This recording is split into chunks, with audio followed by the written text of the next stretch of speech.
In this video, we're going to shatter apart our number 4 to reveal the number 3. So we'll use the xpShatter generator to do this, and then we'll put in some really nice xpExplosiaFX dust effects afterwards. So let's jump into Cinema 4D and get cracking.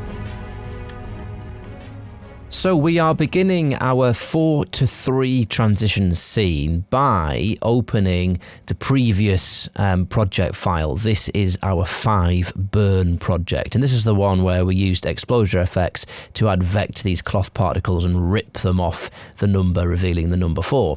So we just need to borrow an element from this. It's only one element. We need our number 4 motext. So let's just hit Control C, and then we'll go File, New, and then let's paste that in. And then we are here. And before we go any further, let's just get saved up and organized. So we'll File, Save As. We'll go to our MoGraph Countdown folder.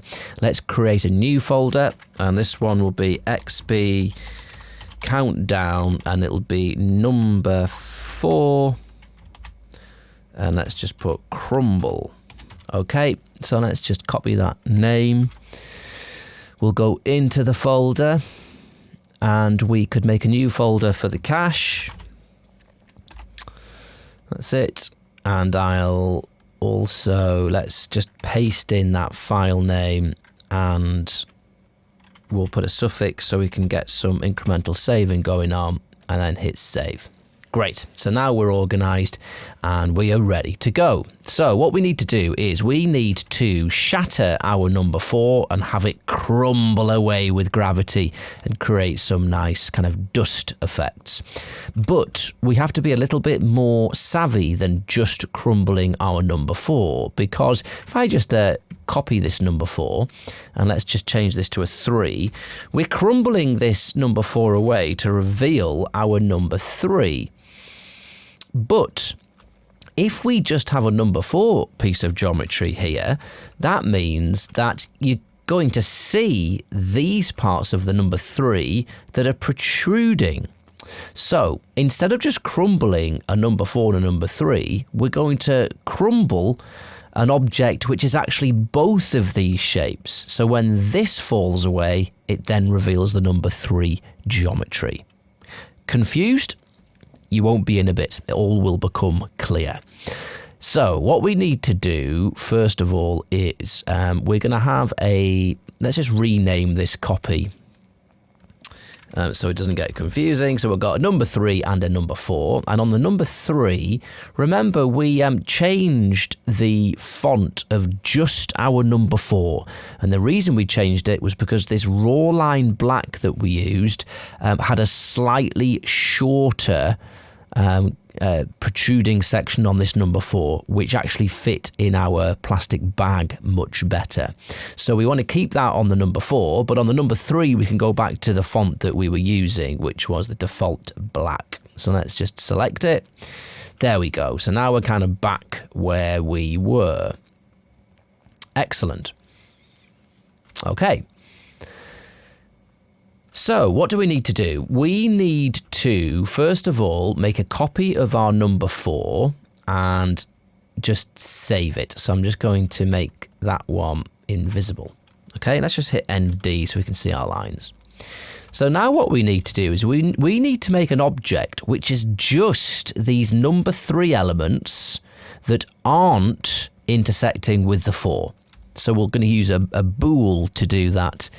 We've used the bool several times before, but we'll be using this in a different mode this time.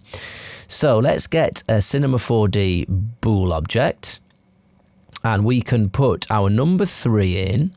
And what we want to do in the bool, we want to subtract the shape number A with the shape number B. So let's just take off high quality, and we'll put my number 4 below there. Okay, look, so it's almost working. We've got a shape which are the bits of the number 3 that aren't intersecting with the 4, but this cap hasn't quite been taken into account. So let's, on the number 4, if we just increase the depth ever so slightly, let's put the depth up to 26, and there we go. Right, so now we have this shape, which are the bits left of the number 3 that weren't intersecting with the 4. That's exactly what we want. Great. Right, so let's just make this editable so this bool isn't having to do this operation all of the time. So let's just go and bring a connect object into the scene. Let's make the bool a child of the connect. We'll take weld off, and then we'll just select the connect and hit C. And now we have a polygon object. So let's rename that, and we can call that 3. Fantastic. Excellent. So then if we make the 4 visible again, we can see that we've got a number 4. So let's make that editable as well. Let's get a connect, put the 4 on the connect. We will take off weld, and then let's hit C. Excellent. So if hit NA to hide those lines, NA, and now, so look, we have got 2 objects, one of which, let's rename our number 4 so we don't get confused. One of which is the number 3, less the number 4 bits, and the other one is just the number 4. Fantastic. So the reason we're doing this is going to become clear. So let's just, for the time being, let's make our number 3 invisible. All right, so this is looking good. So now what we're going to do, we are going to set up shattering this number 4 into pieces, which will be the start of our destruction crumbling look. So let's go to xParticles, and let's bring in an xParticle system, and we will hide the icon and viewport. There we go. So what we want is we can get rid of this default emitter. Let's just delete that. And we'll go to our generators, and we want to pick a generator, and we want an xpShatter. So let's select that. And then all you need to do to shatter an object is to drag it and make it a child of that object. So if I drag my number 4 into here, there we go. Now you can see, look, it's been shattered into these pieces, and we can see the dividing new lines with these blue lines. Excellent. So if we go into my shatter object, there's loads of settings in here, and we won't be going into an awful lot of these settings actually, but some of them we can have a quick look at. So for example, just a way of seeing our pieces that have been created. Look, if we just increase this explode parameter, you can see, look, we've pushed apart all of those individual sections that have been created from our number 4. Let's just put that back. So at the moment, what is happening is this point generator is what's creating the points, which then dictate how many pieces they're going to be.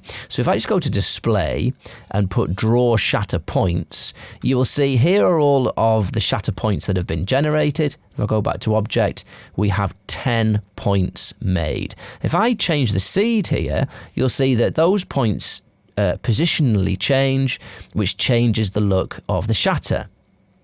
Okay, so that's all pretty self-explanatory. However, we don't just need to use point generators to create these points. We can actually use scene objects. We can use splines, which is what we're going to do in this instance. So let's just delete this point generator. And now there are no more pieces because there are no more points to generate those pieces. And what we will do, we need to draw a spline. And the spline that we're going to do, we're going to use this spline for several different things in this scene. The first thing we will do is use it as a point generator, but then we're going to use it for other operations a little bit later. And we're going to use a number 3 spline. So I'm just going to draw one of these, but to help, I'm going to hit Control V again. There we go. We've still got our original number 4 there on the clipboard, so that's pasted that in. Let's change this to a number 3. We'll change the font to the correct font, which is, where are you? There you are. Excellent. And I'm just going to, we could rename this, couldn't we? Let's just put 3 reveal, because it's the one that's going to be behind. And we can remove that protection tag and the xParticles tag. And let's just set this one back a little. Okay, it doesn't need to be precise, this, but there you go. Right. Excellent. So now we can use this as a guide to draw our number 3 spline. So let's just make the shatter invisible, and we'll hit F5, which brings up our orthographic views, and I'm going to maximize the front view. And then let's just use, what we'll do a Bezier spline for this. So the Bezier spline, if you're used to using Bezier splines, then it's very intuitive. If you're not used to using them, it can seem a little odd the way in which you have to draw, which angle you start at and how you adjust the handles and whatnot. So I'm going to start drawing in this direction because this is the way the curve is going, and then let go. And then down here at this point, I'm going to pull that back down. Now I'm going to let go. And if I hold Shift, it's just going to move one of the handles, and I'm going to point it in this direction because that's the kind of the direction of flow. And let go. And then I'm going to draw in that direction to fill it out. Let go, hit Escape, and now we can make some adjustments. So this point, I'm just going to move it slightly, and I'm going to pull that out a little bit, and then I'm going to go to this point, and let's make a slight adjustment to this. Okay, and a slight adjustment to this. And we're pretty much there now. Something along those lines. There we go. And hit Escape, and there we have our spline. And that'll do. Doesn't need to be perfect. So let's hit F1, which goes back to perspective view, and there's our spline. Lovely. Right, so let's just hide our 3 reveal, and let's reactivate the visibility of our shatter. So now we've got this number 3 spline. Let's go to the shatter settings, and we can go to object. And now, this is our Voronoi, and we had a point generator as a child of this, which was making those points. We deleted that, so now we don't have any more points. Let's put in our spline as a child of this Voronoi shatter, which will then use the spline to generate the points. Excellent. Let's go to the spline. And we'll go to object mode. So in object mode, we're able to see these generated points. Now, this isn't looking right yet. Look, we're getting all of these kind of shards that are going to look like wedges, which is not what we want. We want a much more kind of blocky look.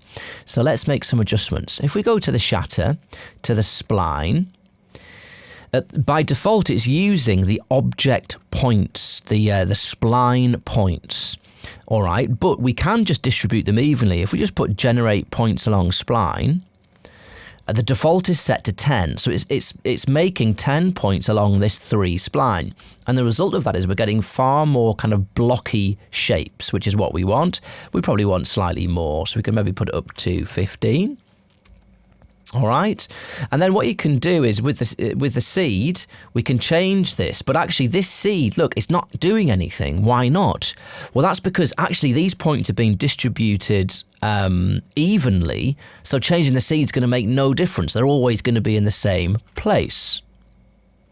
What we could do is offset those points slightly. And that kind of randomly offsets them. You see how if I put that back down to 0, they're perfectly on the spline. And if we offset them, it starts to offset them slightly. And so now they're offset. If we change this random seed, we're going to get slightly different results because that offset randomness is changing with these different seed numbers. All right. So that's looking pretty nice. Now, at this stage, I am going to leave this with relatively few pieces. And this is because, like a lot of the other simulations that we've been doing together in this training, the fewer particles that you have, the quicker things are going to run. Now, this scene is going to get very, very complex. And the more shards that we have, the longer it's going to take to play and then simulate and then cache. So if you were doing this for production, you would perhaps want to go really, really high on this. Let's just say 35 points and have loads of points here in this. And maybe we could just try different distributions until you got lots more pieces. And this will look fantastic with loads of small and then larger bits falling down and looking like kind of destructive crumbling. But but of course that's going to have a hit. So for our purposes, I'm going to keep this pretty low with not that many points, and it's still going to look okay. It's going to look great in our render, but it's not going to look as detailed as it could. So at this point, you could make the decision, well, I'm going to have far more pieces in mind to make it much higher res. Okay. Excellent, but I'm going to keep it, let's just keep it at that for now. That's looking really nice. So now we have got our number 4 shattered using this custom point generator, which is our number 3 spline. Now we need to integrate this to include our dummy number 3 object as well. And there's a really neat trick for this. So what I'm going to do is let's copy this xpShatter. Okay, so let's hit Control, drag it down, just copy everything. And now we have got 2 number 4s being shattered. But here's the cool trick. If we take this number 4 and delete it, and drag in our dummy number 3, which is the number 3 with the 4 bits cut out, drag that in there, make it visible, you can see, if we make this number 4 one invisible, you can see that it's being shattered using the same spline, and because it's using the same spline with exactly the same settings and the same seed, it means that, look, these fracture lines continue through both objects. So we have completely, even though we've got 2 separate objects, we have completely joined them. Fantastic. That's looking really, really good. And that's going to become important a little bit later. Okay. So that's looking really nice. So the reason that we need 2 separate ones, let me demonstrate to you why it's so important that we've actually got 2 separate shatters, one for the 3 with the 4 bits missing and one for the number 4.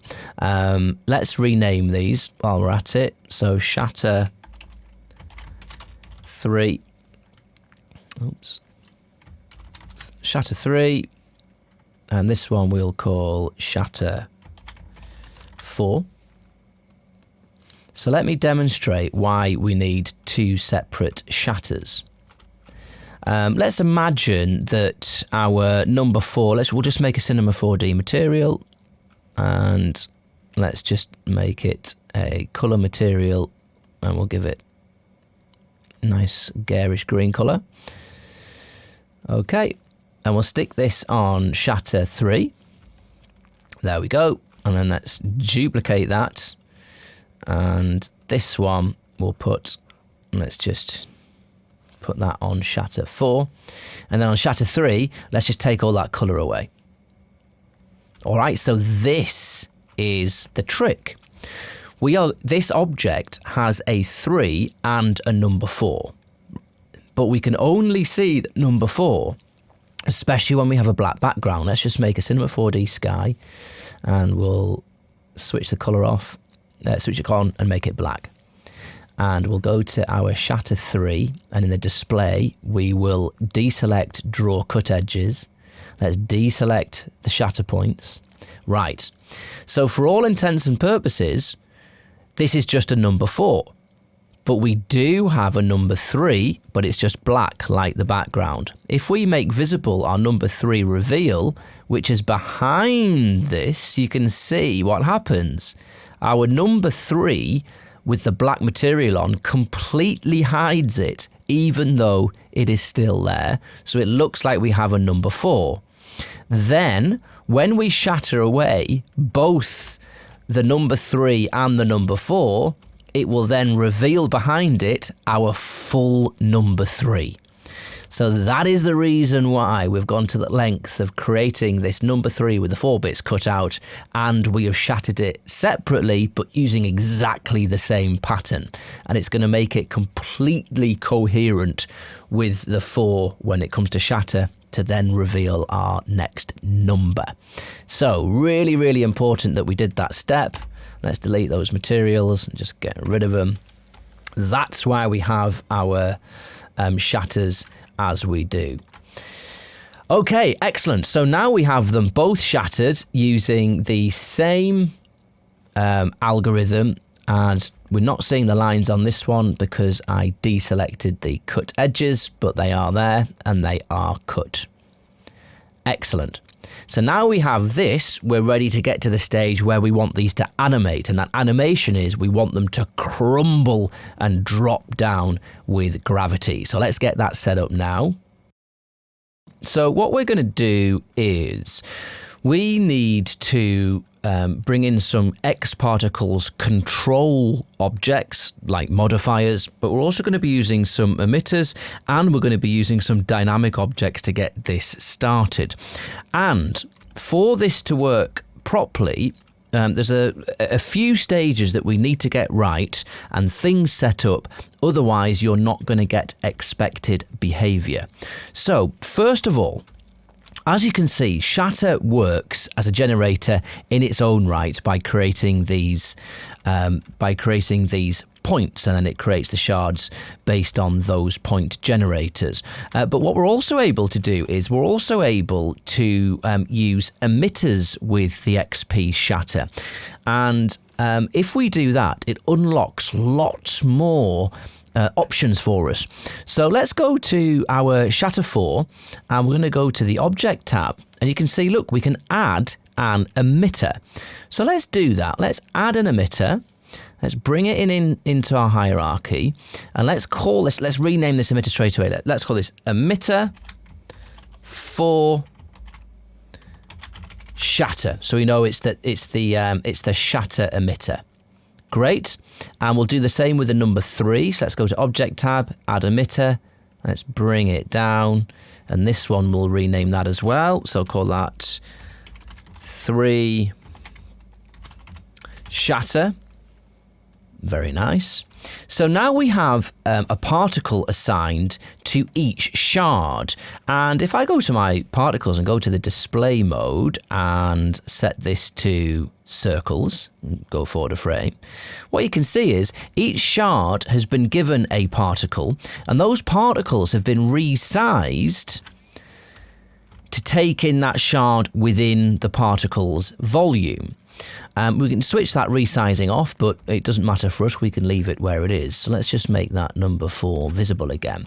So just by doing that, it means that we can control these shards using xParticles modifiers. So we're not going to actually do this, but just to demonstrate, let's go to modifiers. Let's go to motion modifiers and bring in a turbulence, hit play, and now those particles are moving around with that turbulence and the shards are following. All right, so that is that. Very good. But we're not actually going to be using them in this way. Let's just get rid of that turbulence.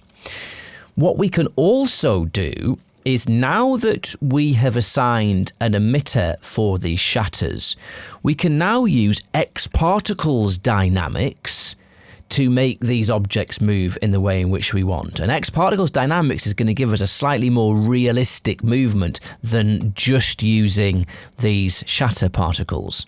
But we have to have these shatter particles active for the dynamics to work on a live shatter object. So that's why we did that first. So let's set up the number 4 first. In fact, we can just let's make the 3 invisible. So we've just got this number 4. Let's go to display and just take off those shatter points. All right. Excellent. So what we will do is go to tags, xParticles tags, and let's bring in a dynamics tag, which brings in the dynamics here. And if I just go forward a frame, you can see now lots of particles have been born on this geometry. So where have they been born? Well, what has happened as a particle has been born on every, if I hit ND, on every vertex of our shatter geometry, a dynamic particle has been born. Let's just make, well, I tell you what, we can make this more obvious, because by default, the shatter tag just spawns its own particles, but you don't have access to that emitter. It's just all happening behind the scenes. But what you can do is assign an emitter to create the particles to work with the dynamics tag, and then we can adjust those particles like we would any other. So let's do that. In the dynamics tag, let's go to add emitter, and we get another emitter in. So let's rename this one, and we'll call this one emitter for dynamics. And let's just change the icon color of that to pink. Okay. And I mean, even the particle color could be the same, couldn't it? And just it makes it differentiates that emitter from our shatter ones, which are green. Okay, so now that we have the dynamics would work in exactly the same way, but now that we have assigned an emitter, we can go to the display tab of that emitter and change it from dots to squares, say. And now you'll see, look, we've got these square particles, and it's still a bit difficult to see. So let's spawn circles instead. So there we go. Look, we've got a circle particle born on every vertex of our geometry. Great. So now that we have this, we are able to create some fantastic dynamic movement of these shards. So I'm just going to go back to that dynamics emitter and just put the display down to 0. We don't need to see those particles. And for these two shatter particles, I'm going to go to display and put those to none as well, because we don't need to see those particles. Great. All right. So what do we have? We have our shatter, which is creating our shards from this number 4, and we have made them dynamic objects by spawning all these dynamic particles onto the vertices.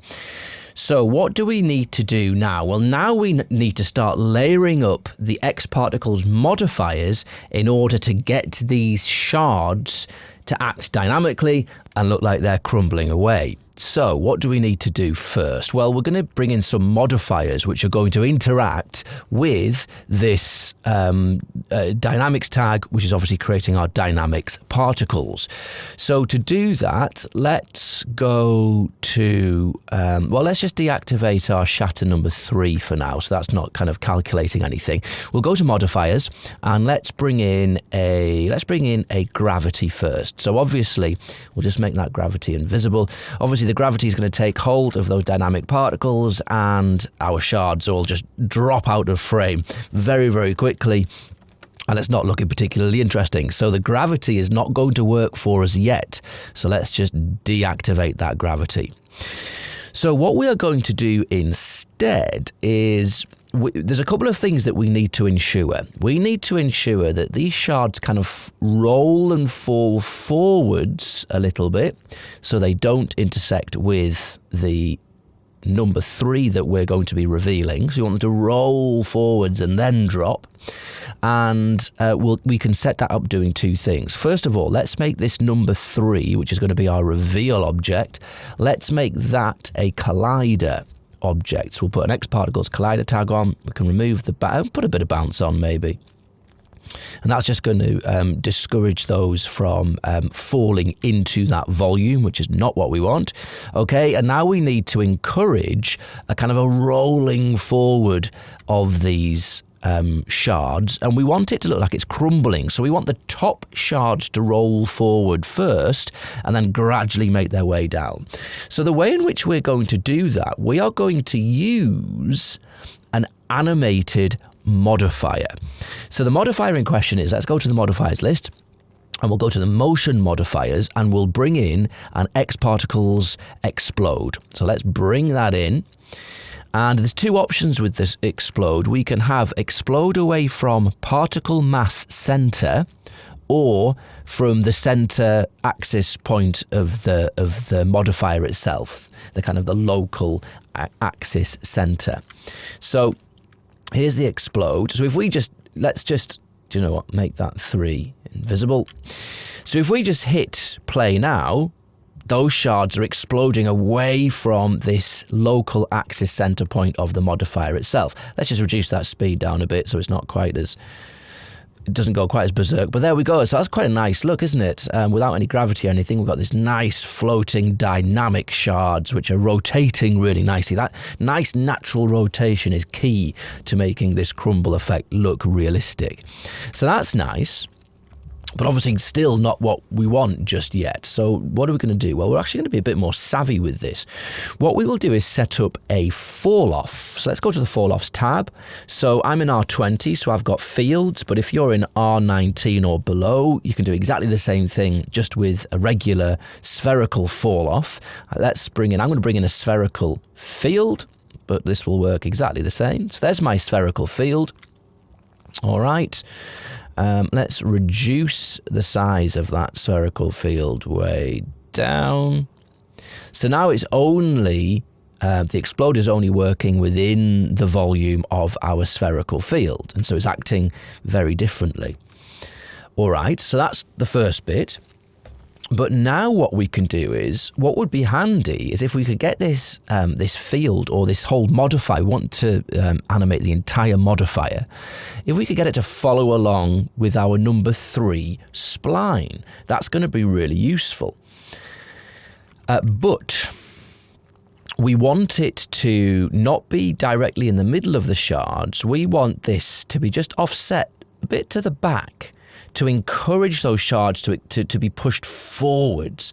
If they are kind of a little bit too forward, they're not going to push. Now they're pushing against our number 3 reveal here. If I make this, if I deactivate our collider number 3, you will see that they actually start moving backwards. But because we've got our collider tag on, they're bouncing off it and then rolling forwards again. But we want to ensure that this explode is kind of set back to our shards, which encourage this movement forwards, which is what we want. But we also want it to follow the path of our number 3 spline. So what we could do is let's just make a copy of that spline. So just so you can see what I'm doing here, let's just make that number 4 invisible just for the minute. So here's our number 3 spline. Let's rename it in our project. So let's call this spline 3 shatter. So that's the one we're using to shatter our characters. And then let's make a copy of it. And this one we will call explode. And this one, let's move it back.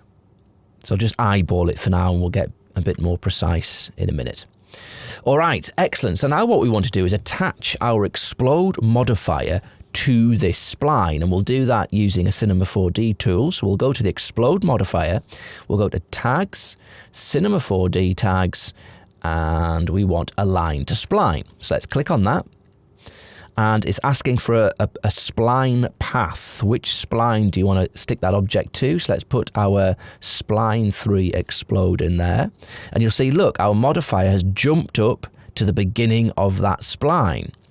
And now what we're able to do is we can animate the position of our explode modifier. And this is how we're going to get that crumble from the top of the shape down to the bottom of the shape. So at the moment, if we hit play, only the top shards are getting moved by our explode. All right?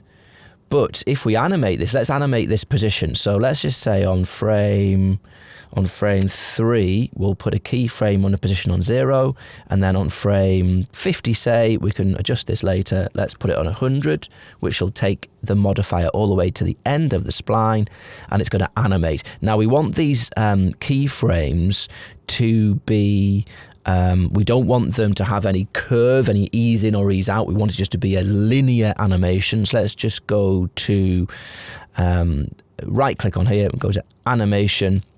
Let's go show F curve, which opens up our F curve.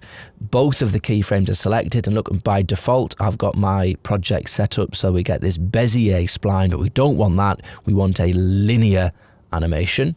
There we go. So now what's going to happen is that explode is going to animate its way through, and as it does, it starts to move our shards. And again, not quite what we want yet, but this is the start of this starting to work. All right. So at this stage, I think we could I don't want to have too many shards in my scene because I'm going to be able to carry on playing it for you with really nice viewport playback. But I perhaps want slightly more than we have here. So what I'm going to do, I'm going to select both of my shatter objects. I'm going to go to our point generator, which is our spline, and I'm just going to increase this number of points to say 20, and it's just going to make slightly more shards, and then we can have a look through some of the seeds. There. Okay, so what I was looking for is some slightly more smaller shards nearer the top of our number 4. And we could even, look, we could play with the offset a little bit. Increase that offset. Something like that. Okay, so we've got a few more shards there. Just a couple more seeds. There. All right, that'll do. Okay, and now we've got our explode modifier working its way through those shards and it's moving them. Okay, so now what we want to do, we want to use this initial explode movement to activate our gravity, which remember we had switched off our gravity.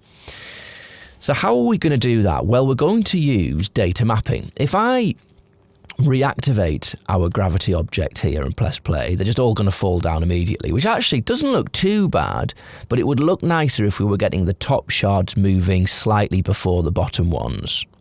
We want this crumble to be pretty fast. It's a quick transition, but this is just a little too fast for us. So first of all, let's go to the gravity and just reduce the strength a little bit. Let's put it down to say 500. And we've got a slightly slower fall. So let's now map the strength of this gravity so they only start moving from the top down to the bottom following this explode mod. So how are we going to do it? Well, this is it. We're going to go to the gravity, to the mapping tab, and we're going to map the strength of the gravity. So let's add a map. There we go. And we want to map the gravity strength, but we don't want to map it to the age of the particle. This is saying that when a particle is 0 frames old, it'll have no gravity strength, and then by the time it's 90 frames old, here it'll have full gravity strength. And we can see the effects of that. The gravity gradually takes hold. And that actually looks quite nice just by default. We've flukily got a decent look there, but we can be a little bit more savvy with this. So instead of age, let's map this to the distance travelled. So this is working in the same way, but now what it's saying is when a particle hasn't moved any distance at all, it has no gravitational strength, this modifier. When a particle has moved 100 centimetres, it will then have full gravitational force. So we can see that, let's just move this here a bit. So at first there is no movement, so no gravity, but as the explode starts to move those particles, they will then start to fall once they've gone within this threshold. Now obviously 100 centimetres is too far. We need to put this down to say, I don't know, 20 centimetres. Let's try that. So again, that's too low, so we could pinch this across a little bit. And then they suddenly start to fall. All right. So we have mapped that gravity. That's looking okay. One of these shards is looking a little bit ropey. And actually, look, I don't like the look of, just by chance, this one. Because we're working at kind of a low shard count, we've got a very odd hole in this shard. And I really don't like the look of that. Now, I am going to keep mine at low res, so you're not going to get fantastic looking shards. They are going to be quite big and clumpy, but I don't like this perfectly cut out hole from here. So let's just go back to our shatters. Even though we're not looking at the 3, let's make sure that we have both shatters selected. Select our point generators for those, and let's just see if we can change these shards. I'm going to say 18 points to change that up slightly. Let's just try it at that. Okay, yeah, that's looking better. Right, so now we've got this basic look. Let's view our number 3 shards again. Now, remember, because we're using the same spline point generator. We have got perfectly matching up shards here. So now we've got that active. What we need to do is add some dynamic particles, so this will start behaving along with our number 4.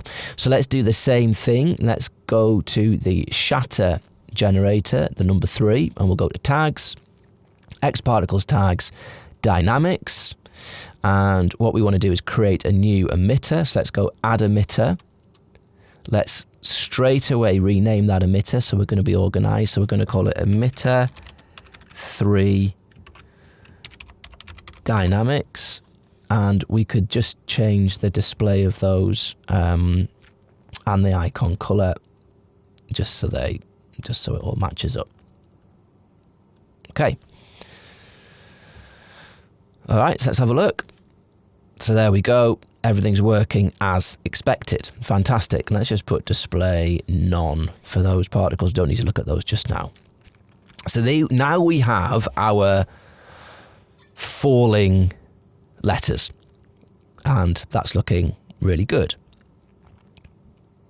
Very nice. So let's just try, what have we got our explode set to?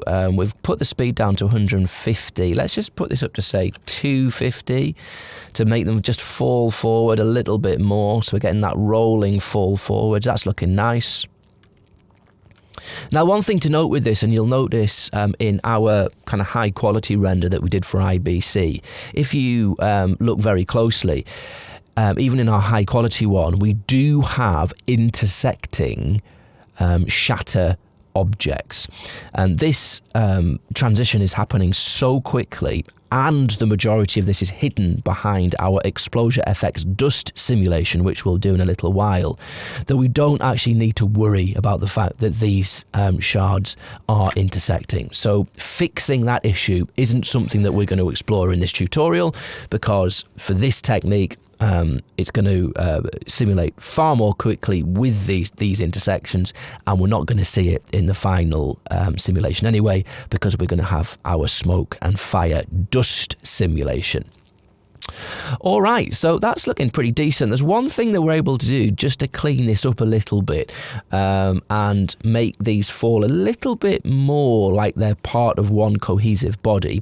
And we're going to introduce another dynamic object, which will just give us a little bit more control over how they fall. And what we're going to do, what I'm particularly looking at, is at this stage, we get a bit of a float where that's floating down. And what would be nice if by the time our explode mod gets around to the bottom of the 3, all of these shards start falling quite quickly. Because remember, this has to be a pretty fast transition.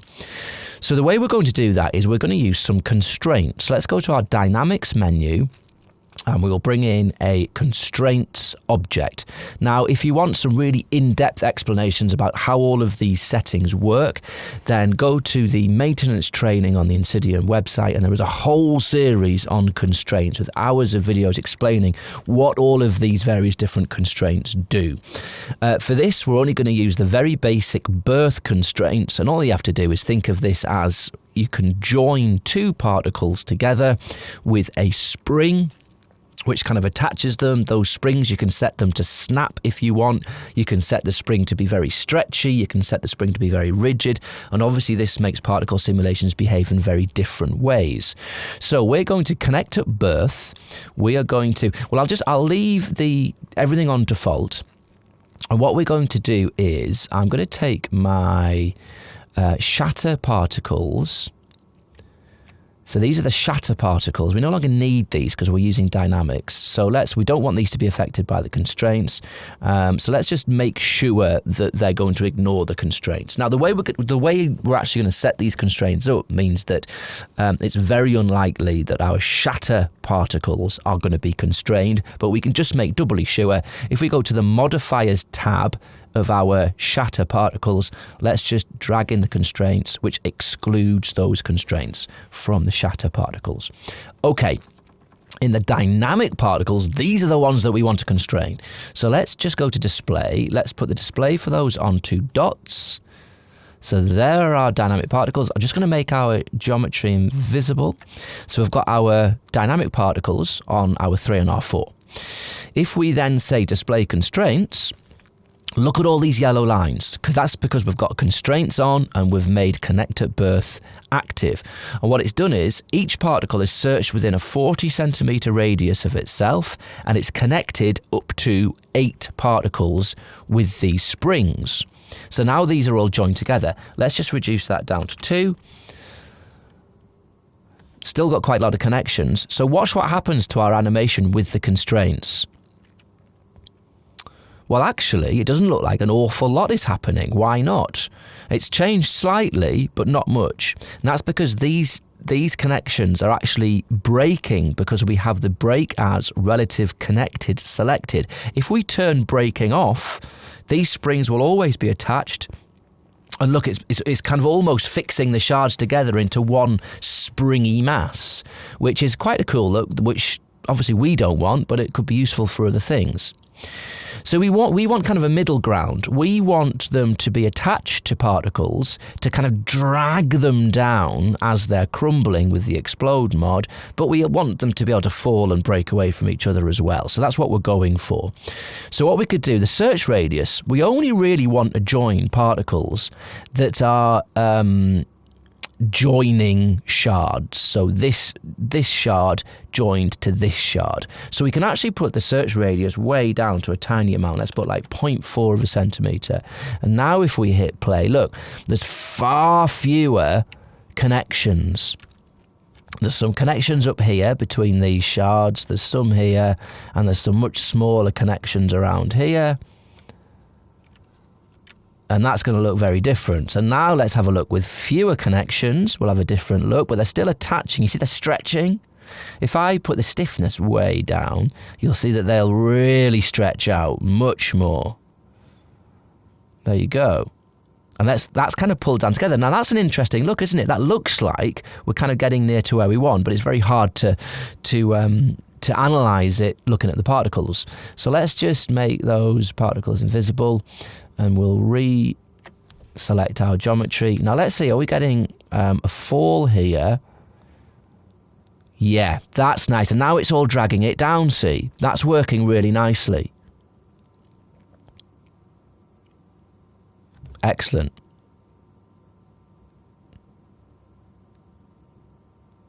Okay. So let's just reduce that stiffness even further. Yeah, so the reason I reduced that stiffness further was, if you look at this first shard, I'll put it back to where it was. A lot of the time with constraints, you will find that adjusting the stiffness has a huge impact at the lower percentage levels. And then the higher you get, it makes much less of a difference. So for example, between 25% and 100% may make very little difference, but then little micro adjustments down here can make huge differences. So with the stiffness at 4, which is what we had, watch this first shard. It kind of floats a little bit too much because it's stretching and attached to this one. If I reduce that stiffness down to 2%, it drops much better as if it's on its own. And I like the way it kind of comes forward. All right, so that's all we're going to do with the constraints. It's a subtle difference, but it's just meant that it's kind of pulling them down as they fall, and we're getting a nice, natural, quick transition. Fantastic. Okay, so we are getting there. We're getting to the point where we're going to explore caching what we have here. But before we do that, we need to think about our dust particles. And the dust particles, we need to set up an xpShatter sim. So let's get on with that. So what we're going to do is let's just shut those generators down. Let's just make this a little bit easier to navigate. We'll shut that dynamics menu down for now, and the emitters too. Okay, so we need an xpShatter simulation, and we need obviously a domain for that. So let's just bring that in first. So the dynamics menu, let's go to the pull down, and we'll bring in an xpShatter domain. And again, we need to, now remember this is, these shards are going to be falling downwards out of frame. So that's going to kind of dictate how we position our grid. So yeah, we can kind of bring this top bit down. That only needs to be to the top of where we're going to be framed up. So again, we can just kind of eyeball this really, because one needs to be an approximation, and our shards are going to be falling way down.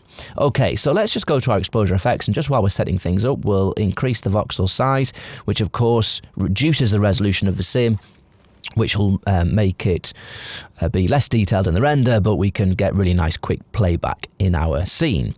Right, so what we're going to do is we are going to use, and this is the power of using shatter with dynamic particles, we can use these dynamic particles that have spawned onto the vertices of our shards, and we can use them to become emitters for this smoke.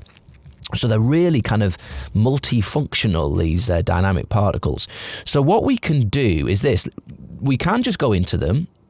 So let's highlight both of our dynamic particle emitters, go to the extended data, physical data, and let's just give them a fuel again, like we did in the previous scene.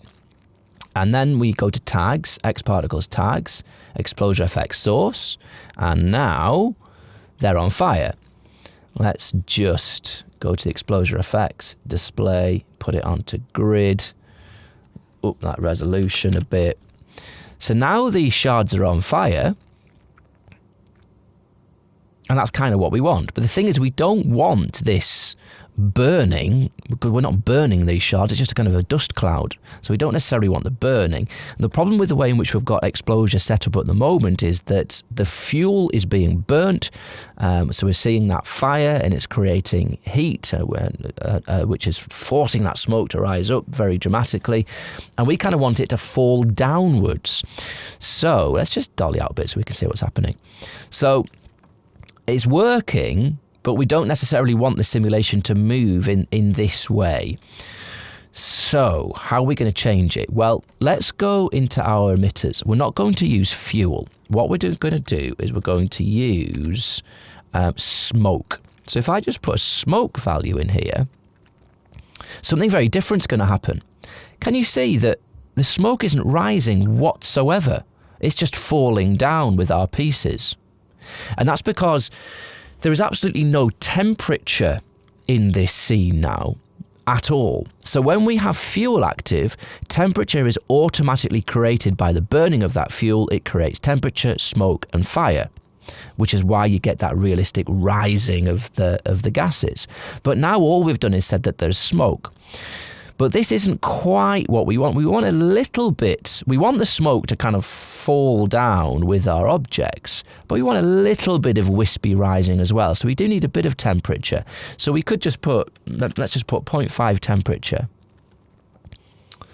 And that will change things somewhat, but it's not going to work particularly well. But you can see some of it's now hanging around because it does have a little bit of buoyancy now. Look, so that tiny bit of temperature has made a difference. And that wispiness is going to look really nice in the render when these fall down. However, it's not quite what we want, but actually we're going to give our particles these values in a different way anyway, and the way in which we're going to give them is going to sort that out and make it perfect. So instead of giving the particles these smoke and temperature values in the emitter, what we're going to do is use the physical modifier again. So let's go to modifiers, and we'll go to control modifiers, and we want to control the physical data of our emitters. And what you can see by this is by default, the physical modifier adds temperature over time. And it just so happens, thankfully for us, that these default settings are going to work. I'm imagining they're going to work very well for us. So let's go to smoke. We want to add smoke as well. We don't want to change it over time. We want to set the value at 1. And now we're getting a look that will be similar, only the temperature will be slightly different because it's adding a little bit more temperature over time. So we're getting the fall down, but we're getting a little bit more buoyant kind of wispiness as they fall. But that's looking really nice. So let's make some adjustments. What we want is for this smoke, it's not smoke. This is just supposed to be a bit of dust as they crumble. So we need it to dissipate quite quickly. We don't want this smoke hanging around. So let's go to our xpExplosiaFX object, and to sort out this, we go to the simulation tab. So we'll go to the simulation tab, and what we want to do is add some smoke dissipation. So if we put, say, smoke dissipation goes an awful long way, you don't need much. So let's put 0.5. And what you'll see is that the smoke disappears much more quickly. There it falls down. And you see it's going and it's starting to disappear. Excellent. So that's looking nice, and we can make further adjustments to that should we need to. But the last thing we need to do is this. It's not right that they're all just emitting immediately this dust. The dust should only start appearing once the shards are kind of falling away. So let's do a similar data mapping exercise with our physical modifier that we did with our gravity. Let's say that the particle should only be given that smoke value when the shards are moving at a particular speed, or if they have travelled a certain distance. So let's go to the physical mod, we'll go to the mapping tab, and let's go to an add map. And the parameter we want to map is the smoke value, and we want to map it to, well, we could try a couple of things. We could try speed, or we could try distance travelled. Let's just try distance travelled, because that's what we did with the shards. Let's put this down to, say, 20 centimetres, and we'll leave it at that. Let's have a look. Okay, so that is probably a little bit too short a distance. Let's put it to 40 centimetres. And now you can see, look, they start gradually getting that smoke value. We can even maybe make that, let's try 60. And they start their smoke, and now they're falling down. We get a little bit of wispiness, which is going to look really nice. Fantastic. And then by frame 75, everything is gone. Absolutely fantastic. All right. So I think we're just about there. We have our shattered pieces. We have purposefully made a 3 and a 2 and a 4, which are joined. We're going to hide the 3 parts with a black material. And when they fall away, they'll reveal the character underneath, which is going to be our next object. We have from the shatter. Oh, actually, this is one thing that we need to do, which is very important. We need to go to our shatter object, and let's go to both of them. Let's go to selection, and we want to make a selection of the inner and the outer faces. So let's select inner and outer. So this has made a selection here on our object, and we're going to use these, we're going to use one of these 2 selection tags at render time to give the outside of these characters a certain colour and the inside a different colour. And these 2 selection tags that Shatter generates for us is the way in which we are going to do that. So it's very important to have, if you haven't already, to have those 2 selections selected in your selection area. And if you want to be sure, you can just select all of these selections that you're able to have Shatter generate for you. Very nice. Right, so we're set up. Now let's talk about how we are going to set up our cache. Actually, it's going to be a very straightforward cache, but let's get that set up now. So what do we need? Let's just shut down some of these menus so we can see a little bit more clearly. So we want other objects, and let's bring in our cache object.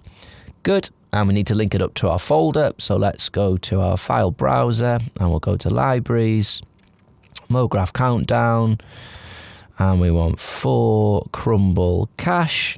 Press OK. So now we're linked up. Excellent. And let's go to build cache. So it's going to be a relatively quick one. There's nothing too heavy. Obviously, if we were using a much more high resolution shatter, so loads more objects, that's going to take longer to cache. And obviously when we get this to a slightly higher xpShatter resolution, we'll have a longer cache as well. But let's just get this caching now, and so we can play it back in real time and see what we've got. So here we go. That's looking really cool. Nice bits of dust. Love it. Looking really, really nice. So let's just actually, so you can see it, let's just reactivate our number 3. So what's going to happen is they'll fall away and reveal our number 3 from behind. That looks really good. Excellent. Okay, so let's just go to our dynamics, go to xpShatter, and we obviously want a higher resolution dust sim. So let's put that down to maybe 2. And we may need to make adjustments to the dissipation. Now we have a much higher resolution sim, but let's just have a go at that one. So we'll cache, build cache, and we'll overwrite. So this is obviously going to take a lot longer, much higher resolution xpShatter sim. So what I'll do is I'll pause this cache now and come back in a couple of minutes when it's finished and tell you how long it took. Okay, so even at that higher resolution, that was a quick cache, minute and 10 seconds. So here we go, and we've got our falling shards falling away. Nice bit of smoke wispiness, which dissipates nicely, lingers a little in the shot, and it falls away to reveal our number 3. Fantastic.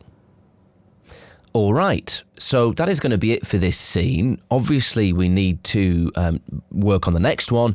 We don't just want this to be a number 3 MoGraph object. We need to turn this number 3 into a granular solve, and then we can make it crumble away and advect it. So that is going to be the first video in series 2 of our countdown.